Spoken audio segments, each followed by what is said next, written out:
नमस्कार दोस्तों, मैं देवेंद्र साहू स्वागत करता हूं आप सभी का आपके अपने YouTube चैनल देवगीत क्लासेस पर। आज के क्लास में हम लोग लास्ट क्लास कवर करेंगे अनुपात और समानुपात चैप्टर के अंतर्गत में। पिछले बार आपके एग्जाम में जो प्रश्न आया है वही वाले टाइप को मैं डिस्कस करने वाला हूं। आपके सिलेबस में साफ रूप से लिख के दिया है कि अनुपात व समानुपात के नियम, अनुपात व समानुपात के नियम में आपको मेन चीज क्या होता है, मध्यानुपाती, तृतीयानुपाती, चतुर्थानुपाती। ये 10वीं का टॉपिक है और उसी पे आधारित यहाँ प्रश्न कराऊंगा और उसी पे आधारित आपके एग्जाम में पिछले बार प्रश्न बने। जैसे कि पिछले बार प्रश्न आया, आपका प्रश्न तीसरा आया था पिछले बार के एग्जाम में, ठीक है। और आपका ये टॉपिक अनुपात समानुपात, अब ध्यान दीजिएगा, शिक्षक वाले एग्जाम में, शिक्षक वाले सिलेबस में, ठीक है, क्या दिया, अनुपात और समानुपात करके बोला। उसके बाद वो अलग से बोला है समानुपातिक भागों का विभाजन। तो वहां से क्वेश्चन आया समानुपातिक भागों के विभाजन से, जिसको मैं पिछले क्लास में कवर कराया, ठीक है। कोई राशि है जिसको 3 लोगों में बांटना है, तो ए को कितना हिस्सा मिलेगा, बी को कितना मिलेगा, सी को कितना मिलेगा, ये सब मैं बताया पिछले क्लास में। तो आप सिलेबस के अनुसार ही पढ़िए। सिलेबस के अलावा मैं थोड़ा सा और कुछ इधर आगे पीछे बताता हूं जिसका संभावना रहता है आने का, ठीक है। तो आप यहां से वीडियो कवर कर रहे हैं तो ईमानदारी से पढ़िए, जितना हो पाएगा मैं उतना आगे बढ़ते जाऊंगा।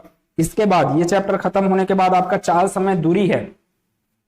चाल समय दूरी का सिर्फ एक सूत्र है और उसी सूत्र को पूरा का पूरा, और आपको प्रश्न कैसे हल करना है, वहां पे दिमाग कैसे लगाना है, कैसे दौड़ाना है, उस चीज को मैं सिखाऊंगा अगले क्लास में।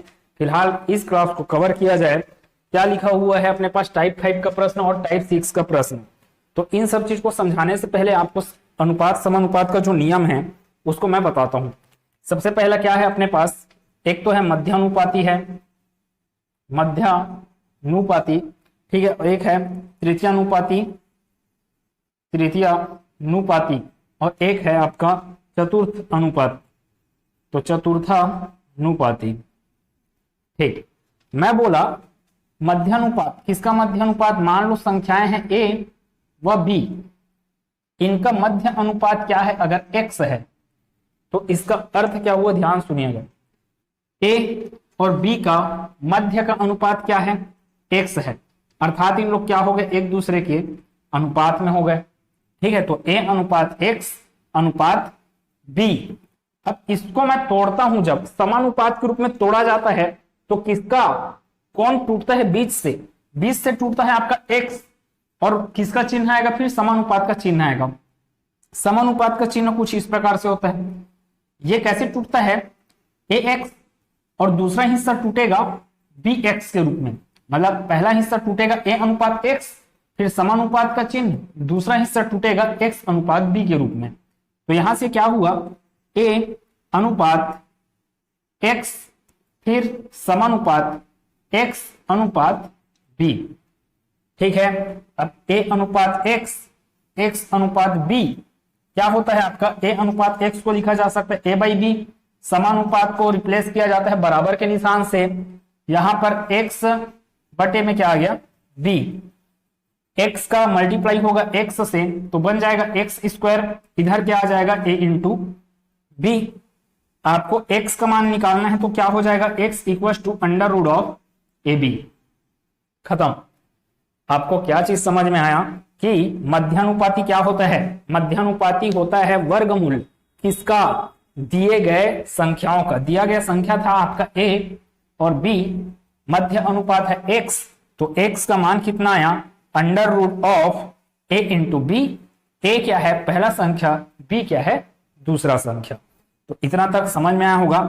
मैं तृतीय अनुपात को बताता हूं, स्क्रीनशॉट लेंगे। देखिए तृतीय अनुपात के बारे में भी ऐसे चलते हैं। मान लो पहला संख्या a, दूसरा संख्या b, तो तीसरा संख्या क्या होगा, मान लो तीसरा संख्या क्या है, x है। अब फिर वही बात, तीनों क्या है, अनुपात में है, अब इनको समानुपात के रूप में चेंज करना है, तो a अनुपात b और इधर b अनुपात x, तो ये क्या हो जाएगा, a अनुपात b समानुपात b अनुपात x। x क्या है, तीसरा अनुपात है ना, तो यहां से क्या निकलेगा, ये a by B equal to B divided by x. X का वैल्यू यहां से कितना निकलेगा, एक्स इधर आएगा तो ये बन जाएगा आपका बी स्क्वायर बाई ए। ठीक है, तो तीसरा अनुपात आपको पहला संख्या दे दिया गया, दूसरा संख्या दे दिया गया। ध्यान से सुनिएगा, पहला संख्या दिया, दूसरा संख्या दिया, उन दोनों के बीच का संख्या निकालना है, अर्थात आप मध्य अनुपात निकाल रहे हो। मध्य अनुपात निकालने के लिए क्या करना है, अंडर रूट ऑफ पहला संख्या गुना दूसरा संख्या, तब तो आपको मध्य अनुपात ही मिलेगा। लेकिन आपको तीसरा संख्या निकालना है, बोलेगा पहला संख्या ए है, दूसरा संख्या बी है और तीसरा संख्या निकालना है आपको, अर्थात तृतीय अनुपात निकालना है। तृतीय अनुपात निकालना है, तब आपका फार्मूला क्या आएगा, तृतीय अनुपात बराबर दूसरा संख्या का स्क्वायर बटे पहला संख्या, दूसरा संख्या का स्क्वायर बटे पहला संख्या। एक बार मैं सभी को और लिख दूंगा ताकि इधर के प्रश्न और सॉल्व कर पाए। ठीक, आगे बढ़ते हैं। चतुर्थ अनुपात के लिए क्या हो जाएगा, ऐसी। अब मान लो चतुर्थ अनुपात बोल रहे हैं तो ए अनुपात बी अनुपात सी और चतुर्थ अनुपात को मान लिया आप एक्स। तो अब क्या करना है, अब तो आपको चारों मान मिल गए हैं तो बीच को तोड़ने वाली बात ही नहीं है। तो ए अनुपात बी अलग बनेगा, सी अनुपात एक्स अलग बनेगा और दोनों क्या रहेंगे, समानुपातिक रहेंगे। तो चतुर्थ अनुपात के लिए क्या हो जाएगा, ए अनुपात बी समानुपात सी अनुपात एक्स। तो यहां से क्या हो जाएगा, ये ए डिवाइडेड बाई बी बराबर सी डिवाइडेड बाई एक्स। ठीक है, तो यहां से अपने पास x का वैल्यू अगर निकालना है तो x को इधर लाइए, तो ये बन जाएगा c into B divided by A. ठीक है, कुछ नहीं है, तिर्यक गुना ही है। समानुपात चौथा, चतुर्थ अनुपात निकाल रहे हो। चतुर्थ अनुपात के लिए क्या करना पड़ेगा, अर्थात चतुर्थ अनुपात के लिए आपको क्या समझ में आ रहा है, तीसरा संख्या गुना दूसरा संख्या बटे पहला संख्या, यही तो हुआ चतुर्थ अनुपात निकालने के लिए। स्क्रीनशॉट लेंगे, मैं प्रश्नों को आपको समझाता हूं। देखिए टाइप 5 का पहला प्रश्न क्या लिखा है, अब क्या क्या बोले उसको ध्यान से सुन लेते हैं। मध्य अनुपात, मध्य अनुपात के लिए क्या आया, under root of A B. ठीक है, तृतीय अनुपात के लिए क्या आया, तृतीय अनुपात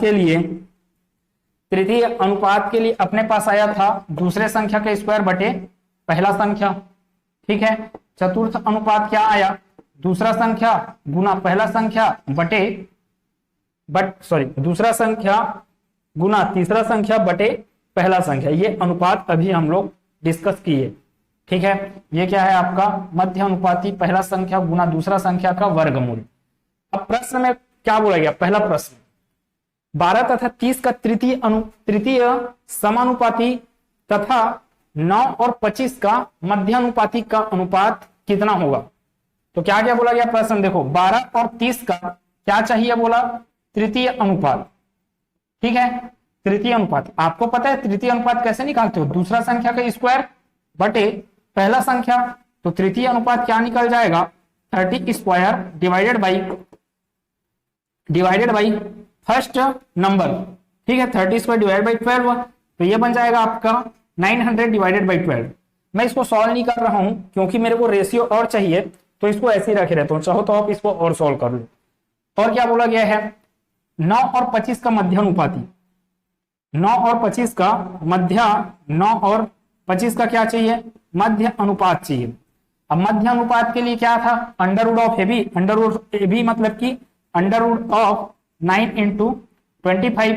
9 बाहर निकलेगा अंडर रूट के तो बनेगा 3, वैसे 25 बाहर निकलेगा अंडर रूट के तो बनेगा 5। वर्गमूल 25 का कितना होगा 5, वर्गमूल 9 कितना होगा 3, तो 3 पंचे 15।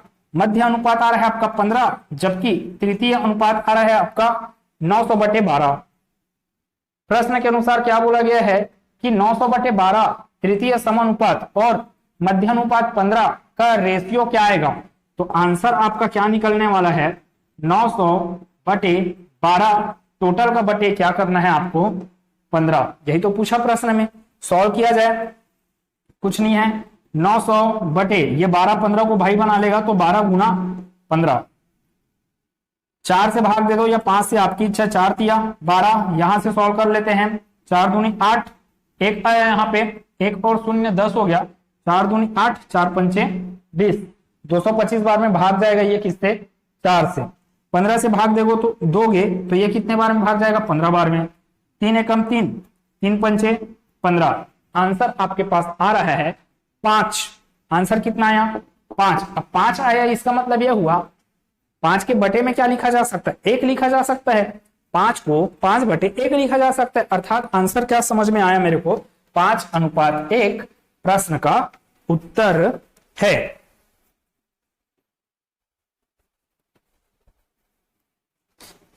दूसरे प्रश्न क्या लिखा है देखते हैं। दूसरा प्रश्न, नीचे दिए गए व्यंजक के लिए x का मान ज्ञात करें। कुछ नहीं है, दिख रहा है आपको डायरेक्ट 9:13 समानुपात x अनुपात 91, जैसा दिया वैसे सोल्व करते हैं। 9:13 समानुपात x अनुपात 91, फिर यहां से ये क्या हो जाएगा, 9/13 बराबर का चिन्ह समानुपात की जगह x/91, यहां से डायरेक्ट आप कर सकते हो, 63 आएगा आंसर।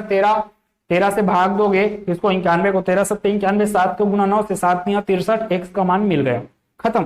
कौन इसको सॉल्व करते रहे, आप यहाँ पे इतना भी पेन नहीं चलाते फिर भी आपको आंसर मिल जाता। x का मान कितना आएगा यहाँ से 63, चाहो तो आप इसको सॉल्व कर लो, सॉल्व करोगे तो क्या होगा 9/13 गुना 91, 13 7 91, 7 9 63, ये प्रश्न का उत्तर है। बहुत सरल था। आगे तीसरे प्रश्न को सोचते हैं। तीसरा प्रश्न जो आपके एग्जाम में आया पिछले बार, तीसरा, वह संख्या जिसे 3:5 अनुपात वाले दो पदों में प्रत्येक में जोड़ने पर अनुपात क्या हो जाता है, 5:7 हो जाता है। मतलब कि ऐसा संख्या मेरे को ढूंढना है जिसको मैं ऊपर में भी और नीचे में भी जोड़ूं, तो ऊपर और नीचे का अंश और हर का अनुपात क्या बन जाना चाहिए, अनुपात बन जाना चाहिए आपका 5:7, यही बोला गया। ठीक है, ध्यान दीजिए क्या किया गया, 5:7, 3:5, 5:7 बन जाना चाहिए कब, जब मैं इसमें मान लो x जोड़ता हूं और वही x क्या करना पड़ेगा मेरे को, हर में जोड़ना पड़ेगा। वही तो बोला, वह संख्या जिसे किसमें जोड़ना है, 3:5 अनुपात वाले दो पदों में मतलब कि तीसरा भी 3 लिखा है वो एक पद हो गया, 5 जो लिखा है वो क्या हो गया, एक दूसरा पद हो गया। तो दोनों पदों में आप किसको जोड़ रहे हो, x को जोड़ रहे हो, x को आप कुछ माने हो कि वह संख्या है जिसको 3 में जोड़ने पर 5 में जोड़ने पर अनुपात क्या बन जाता है, 5:7। कुछ नहीं है, अब गुना कर दीजिए, 7 का गुना 3 प्लस x के साथ, तो ये बन जाएगा अपना 7 के 21 प्लस 7x। ठीक है, 5 का गुना किसके साथ करना है, 5 प्लस x, तो 5 × 5 25 प्लस 5 × x कितना हो गया, 5x हो गया। अपने को चाहिए 7x माइनस 5x कर देंगे तो कितना हो जाएगा, 2x, पक्षांतर होगा, 21 उस पर जाएगा, 25 माइनस 21 कितना हो जाएगा 4, x का वैल्यू यहां से क्या मिल गया, x का वैल्यू मिल गया 2। इस 2 को जोड़ना है मतलब कि किसमें, इसमें 3 और 2 5, 5 और 2 7, मतलब कि x का मान क्या होना चाहिए, 2 होना चाहिए। x का मान क्या होना चाहिए, 2 होना चाहिए, अर्थात वह संख्या 2 है जिसको 3 में जोड़ने पर और 5 में जोड़ने पर प्राप्त अनुपात क्या बन जाता है आपका, 5/7।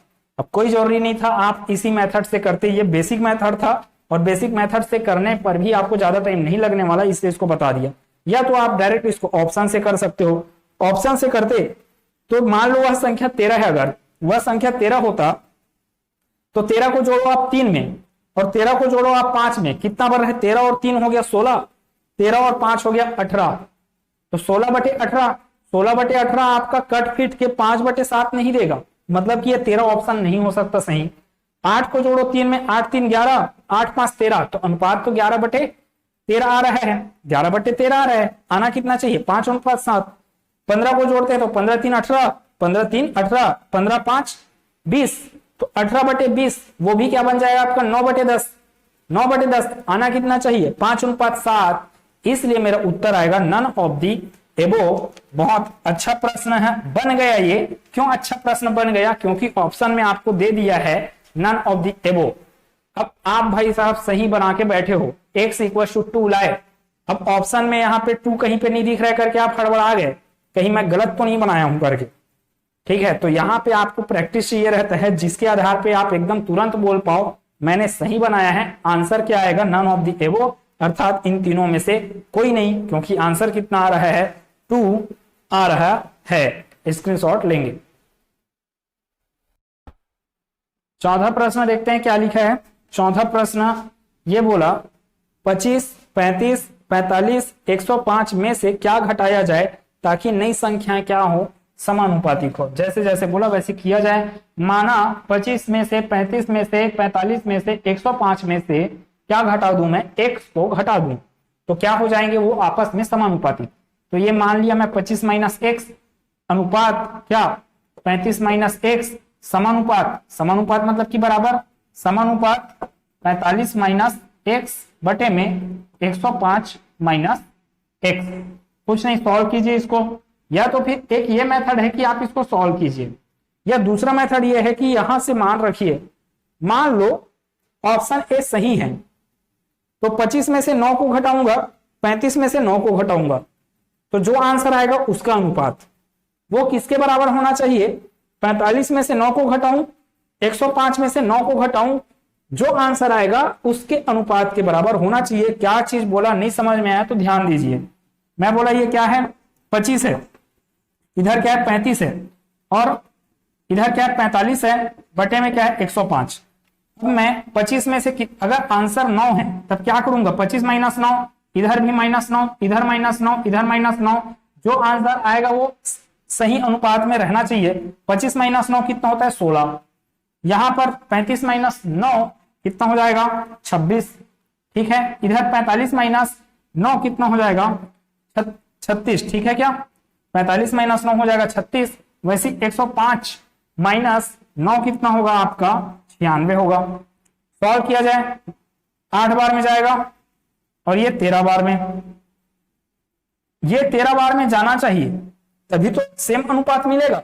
13 का तो गुणज होता ही नहीं है 96, तो इधर आपको बटे में 13 मिलने ही वाला नहीं है, मतलब कि आपको 8:13 नहीं मिलने वाला। इधर 8:13 मिला है, दोनों अनुपात क्या होने चाहिए, बराबर होने चाहिए, तभी क्या होगा आपका आंसर 9 सही होगा।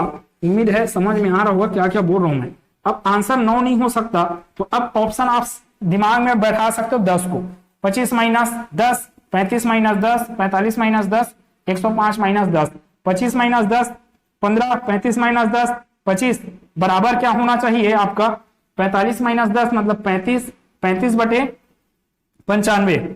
सॉल्व किया जाए 5 से भाग देंगे, 5 या 15, 5 पंचे 25, इसको किससे भाग दिया जाए 5 सत्ते 35, ये आएगा 19, ये 3/5 जबकि ये तो 7/19 आया नहीं, अनुपात सेम, इसलिए ये भी आंसर आपका करेक्ट नहीं है। अब 10 का भी आपका यहाँ पे फॉलो नहीं किया। अब देखो इतने टाइम से आप सॉल्व कर रहे हो इसको ऐसे ऑप्शन लेकर, उससे अच्छा है आप यहाँ पे तिर्यक गुणा भी कर डालिए डायरेक्ट, वहां से आंसर निकल जाए रहता। आगे 20 से करते हैं तो 25 माइनस 20, 35 माइनस 20, 45 माइनस 20, 105 माइनस 20 कितना आएगा 25 माइनस 20 अपना 5 बटे 35 माइनस 20 15 बराबर 45 माइनस 20 कितना हो जाएगा 15, 105 माइनस 20 कितना हो जाएगा आपका 85 हो जाएगा। सॉल्व कीजिए 5 एकम 5, 5 तिया 15, 15 एकम 15, सॉरी 5 तिया 15 और ये 17 पंचे 85, तो इधर आ रहा है 1/3, इधर आ रहे 3/17।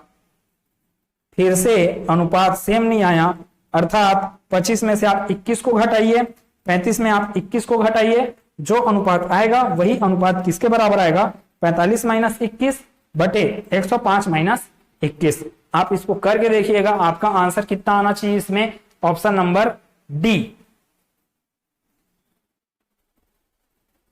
ठीक है, टाइप 6 का प्रश्न देखते हैं। टाइप 6 का प्रश्न कभी कभी एग्जाम में ऐसे ऐसे प्रश्न आते हैं, आपको पैसों के बारे में बोला जाता है, बहुत अच्छा प्रश्न है इसलिए इसको मैं लिया हूं। इस टाइप को क्या बोला गया, देखो एक बैग में 50 पैसा, 25 पैसा तथा 10 पैसे का सिक्का है, लेकिन वह किस अनुपात में है, 50 पैसे का जितना सिक्का है, 25 पैसे का जितना सिक्का है, 10 पैसे का जितना सिक्का है, उन सिक्कों की संख्या के बीच में अनुपात क्या है 5:9:4।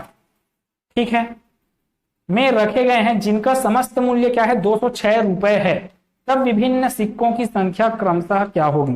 प्रश्न को सॉल्व करने का तरीका देखिएगा मैं क्या कर रहा हूं।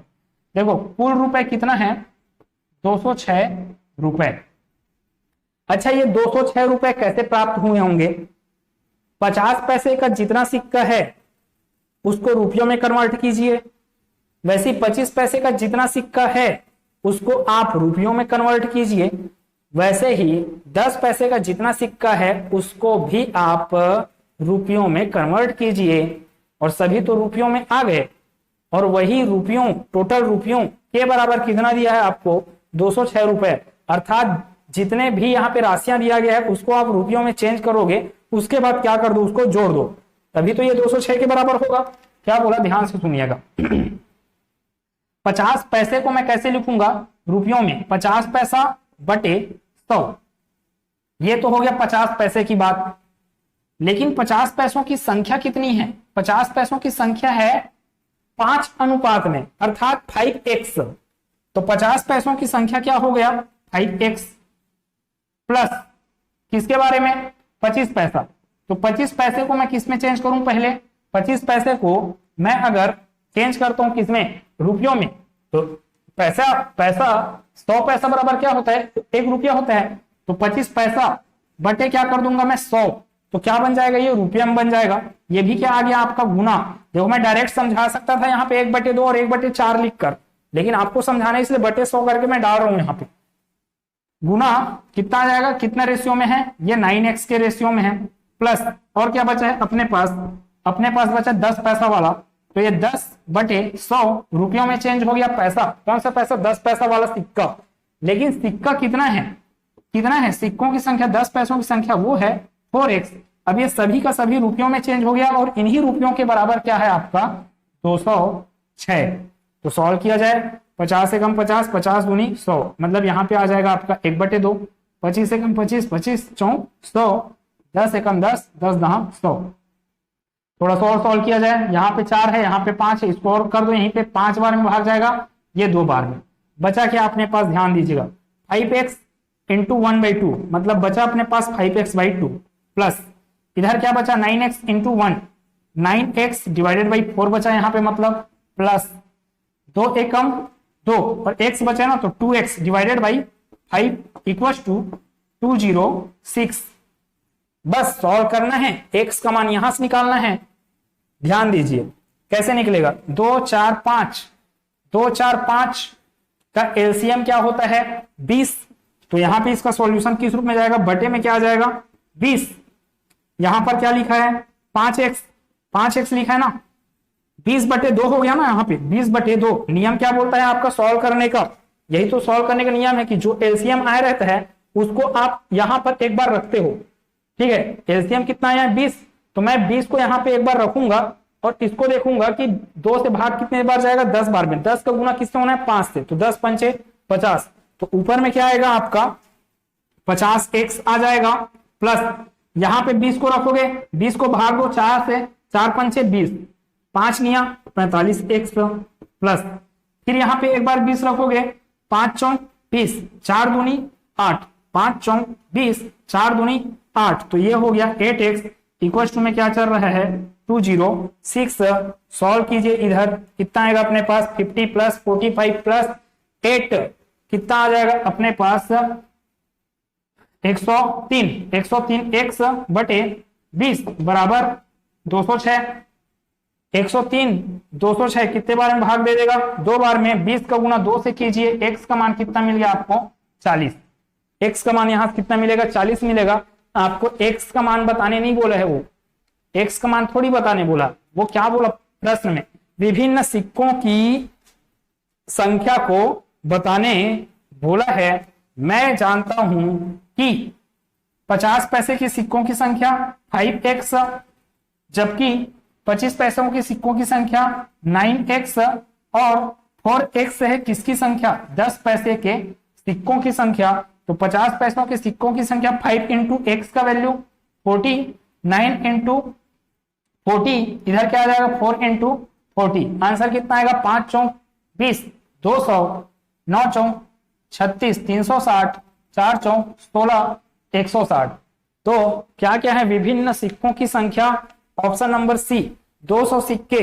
200 सिक्के होंगे किसके 50 पैसे के, 360 सिक्के होंगे किसके 25 पैसे के, और 10 पैसों के कितने सिक्के होंगे तो 160 सिक्के होंगे। ऑप्शन नंबर सी प्रश्न का उत्तर है। एक बेहतरीन प्रश्न है। दूसरा प्रश्न, उसको सॉल्व करके बताइए कि आंसर क्या है। ध्यान दीजिएगा प्रश्न में लिखा क्या है। एक थैले में रुपए 1, 50 पैसे तथा 25 पैसे के सिक्कों का अनुपात क्या दिया है? 5:6:7। यदि उनका कुल मूल्य 117 रुपए है। अब बोला क्या वो, यहां पे जो प्रश्न किए आप सेम वैसे यहां तक तो प्रश्न समझ में आया। अब उसके आगे पढ़ते हैं। तो 50 पैसे के सिक्कों की संख्या, ध्यान दीजिए, 50 पैसे के सिक्कों की संख्या एवं 25 पैसे के सिक्कों की संख्या का योग, मतलब कि 50 पैसों के सिक्कों की संख्या जितनी आएगी और 25 पैसों के सिक्कों की संख्या जितनी आएगी, 50 पैसों के सिक्कों की संख्या प्लस 25 पैसों के सिक्कों की संख्या, दोनों को क्या कर डालिए? जोड़ डालिए। दोनों को क्या कर डालिए? जोड़ने बोल रहा है वो, ठीक है, का योग करके बोला ना, दोनों को जोड़ने बोल रहा है। अब जोड़ने के बाद आपके पास जो आंसर आएगा वह आंसर इन चारों ऑप्शन में से किससे पूर्ण रूप से विभाजित नहीं होता है। यहां पे लिखा ना नहीं होगा करके, तो किससे विभाजित नहीं होगा, तो किससे विभाजित नहीं होगा वो बताइएगा। बहुत अच्छा प्रश्न है, कमेंट सेक्शन में बिल्कुल इसका आंसर जरूर दें। जो भी स्टूडेंट इसको देख रहे हैं बिल्कुल अच्छे से तैयारी करते हुए इसका आंसर देंगे। अगले क्लास में मिलते हैं जहां पे मस्त मस्त कॉन्सेप्ट के साथ चाल दूरी समय को स्टार्ट करेंगे। मिलते हैं अगले क्लास में। खुश रहिए, मस्त रहिए, धन्यवाद।